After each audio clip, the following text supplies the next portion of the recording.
Sa malayong nayon, may nakatirang batang lalaki na ubod ng kuryosidad na nangangalang Benjamin.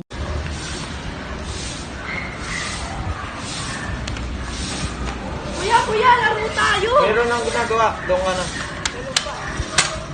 Ano ba ang kulit mo? Hoy, Benjamin! Patlisigon mo yung kapatid mo, ha? Ang kulit lang po kasi. Tinamaan niyo po ako ng okro. Kahit ano pa ang iyong dahilan, mas nakakatanda ka, matuto ka magtimpi at tumulot sa akin. Itinatak niya ito sa kanyang isipan at talagang kanyang itong sineryoso. Lumipas ang mga araw at naging abala sa kanyang pag-aaral si Benjamin. Habang paalis siya sa kanilang bahay ay nasaksihan niyang nagsisigawan ang kanyang mga magulang habang naroon ang kanyang kapatid. Nagsisisi na ako na ito ang pinakasan ko. Ang ingay mo! Bakit? Sino pa mo naloko sa atin, hindi pat ikaw? Napaisip siya kung ganito ba ang dapat niyang tularan. Nang siya ay makauwi, nakita niya ang kanyang amang may kinukuha na alak sa isang kabinet.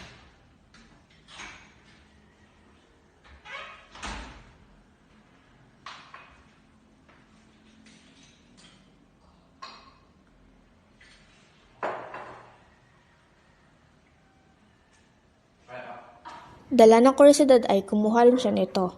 Sinubukan niya itong tikman at kanya itong nagustuhan hanggang sa hinahanap na niya ang lasa nito.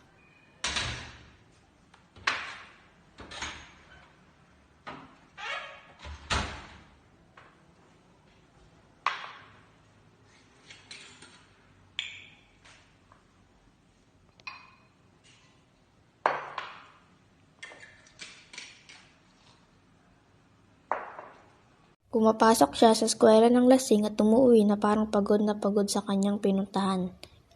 Kinausap niya ang kanyang kaibigan at sinabing, Meron akong alam na lugar kung saan magkakaroon tayo ng dagdag kaalaman tungkol sa matatanda. Tara, saan pa? Pumunta sila sa bahay aliwan at kahit gulat man ang unang naging reaksyon ni Fred, ang kaibigan niya ay kaagad naman napalitan nito ng galak at pananabik. Uminom sila ng alak doon at nagpakasaya. Paulit-ulit na lamang ang nangyari.